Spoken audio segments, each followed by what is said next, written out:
Hi guys, welcome back to another vlog. कल शाम को मैं पहुंची थी घर कुवैत बैक करके। इतनी हेक्टिक फ़्लाइट थी। हैदराबाद से कुवैत का फ़्लाइट टाइम था almost 4 hours and 40 minutes and आते वक्त लगे हमें 4 घंटे और 20 मिनट। और पूरी फ़्लाइट करके घर पहुंचने के बाद मैंने फटाफट अपने बैग्स पैक किए और हैदराबाद से पहुंच गई बेंगलोर।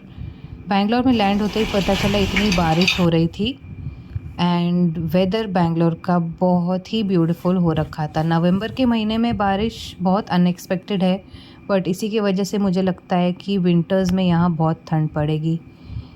और बेंगलुरु में आपका स्वागत है। यहाँ पहुँची थी मैं सुबह अराउंड 6:30-7 बजे और इंडियन फ्लैग देखने के बाद बहुत प्राउड फील हुआ।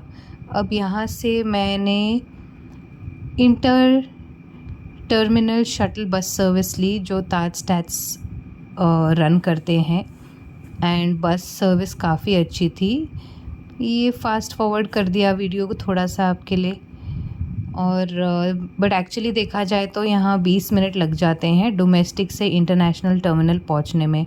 और इट इज़ अ रिक्वेस्ट, अगर आपने लाइक शेयर सब्सक्राइब नहीं किया है, वीडियो को अपने फ्रेंड्स के साथ नहीं शेयर किया है, तो please like share subscribe and share and do comment in the comment section. All right, so यहाँ कंटिन्यू करते हैं धीरे धीरे। जैसे आप देख ही रहे हो हम पहुँच गए बेंगलुरु के इंटरनेशनल टर्मिनल 2 पे। मैं जो फ़्लाइट कैच कर रही थी उसका डिपार्चर था दोपहर के 1:10 का तकरीबन। तो यहाँ मेरे पास इतना सारा टाइम था किल करने के लिए और मुझे पता ही नहीं चल रहा था कि मैं करूँ तो क्या करूँ। हाँ, मैंने इंस्टाग्राम के काफ़ी सारे रील्स पे देखा है जब इंटरनेशनल टर्मिनल 2 बेंगलुरु का लॉन्च हुआ था तो बहुत सारी रील्स वायरल हुई थी जहाँ पे यहाँ अंदर का जो इन्होंने नेचर कॉन्सेप्ट रखा है, काफ़ी बैम्बू वर्क हुआ है और बहुत सुंदर है। यही मुझे इसने सोचने में लगा दिया कि प्लांटेशन वगैरह ग्रीनरी इतना अच्छे से इन्होंने प्लान कर रखा है इसको कि सुंदर तो है ही, बट यहाँ पे मेरे 5.5-6 घंटे कैसे निकल गए मुझे तो समझ में ही नहीं आया। सारा जो प्लांटेशन है, इसकी जो वाटरिंग है ये ड्रिप इरिगेशन से होती है एंड सनलाइट के लिए भी ऊपर से काफ़ी जगह रखी है। ये है बर्ड्स आई व्यू जहाँ पे पूरा रनवे दिखता है एयरक्राफ्ट टैक्सी करते हुए। इंडिगो ग्राउंड स्टाफ को मिलने के बाद उन्होंने बोला कि मैम आप नीचे जाके कुछ खा लीजिए। तो अराइवल में जाके मैंने चायोज़ में चाय पी और बन मस्का खाया। अगर आप स्टाफ हो तो आपको 20% डिस्काउंट मिलता है, तो यहाँ पे as a staff please avail your discount और अपने AEP का फ़ायदा उठाइए।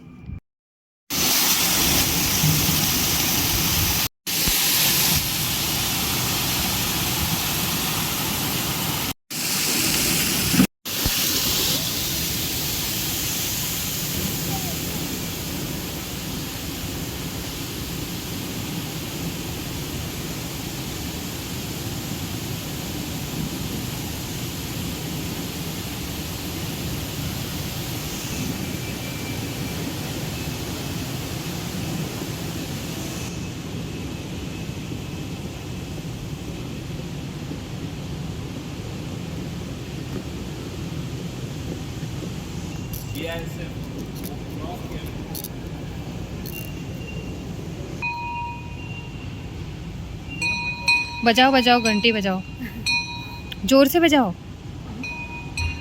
बजाओ बजाओ बजाओ बजाओ, घंटी बजाओ। इस बच्चे को ये एलिफेंट इतना प्यारा लगा। कभी ये इसकी सूंड खींच रहा था, इसके गले में घंटी बजा रहा था, कान को पकड़ने की कोशिश हो रही थी और पीछे जो आपको दिख रहा है पूँछ हिल रहा है, इसने इसकी पूँछ के साथ भी खेली। बच्चा तो एंजॉय कर रहा था बट पेरेंट्स थोड़े एम्बैरस हो गए। और ये देखो इस एलिफेंट की आंखें हिल रही थी तो पेरेंट्स डरा रहे थे इसे। But yes, it was funny and it was hilarious. And for those who know me, जो मुझे जानते हैं और अब आप लोग भी जान जाओगे कि मैं काफ़ी क्रिएटिव और आर्टिस्टिक हूँ, और ये जो स्टारबक्स में मरमेड की जो क्रिएटिविटी, आर्टिस्टिक वॉल आर्ट था, मुझे काफ़ी पसंद आया। और ये एयरक्राफ्ट बैम्बू का बना हुआ जिसमें बटरफ्लाइज लगे थे, तो बहुत ब्यूटीफुल है। एंड फाइनली मैंने इमिग्रेशन क्लियर किया और लग गया है मेरे पासपोर्ट पे मेरा पहला इंटरनेशनल ट्रैवल स्टैम्प। ऑलराइट, अभी भी 2.5 घंटे थे बिताने के लिए, तो मैंने इंस्टाग्राम, स्नैपचैट फ़िल्टर्स पे छोटे छोटे क्लिप्स बनाए और यहाँ फ़ोन चार्जिंग के लिए लगा दिया। वॉशरूम भी विज़िट किया जो कि काफ़ी नीट एंड क्लीन कंडीशन में था। एंड इसके बाद मैं यहाँ पहुँच गई। ये ओपन एरिया है जो 2 बिल्डिंग्स को कनेक्ट करता है और बोर्डिंग गेट्स की तरफ जाता है। एंड काफ़ी ब्यूटीफुल है, अभी भी अंडर कंस्ट्रक्शन है और यहाँ काफ़ी अच्छी हवा चल रही थी। इसी एरिया के पास एक वॉकलेटर है, तो वॉकलेटर पे चलते चलते हम वापस पहुंच गए अपने बोर्डिंग गेट्स, अपने जेमी ओलिवर्स पिज़्ज़ेरिया के साथ और एक मॉकटेल के साथ। अगर आप यहाँ से ट्रैवल करें तो please do try the pizza, it is amazing. और finally I took my seat and the aircraft took off. अगर आपको ये व्लॉग अच्छा लगा हो तो please like, share and subscribe and do support. Thank you, bye bye.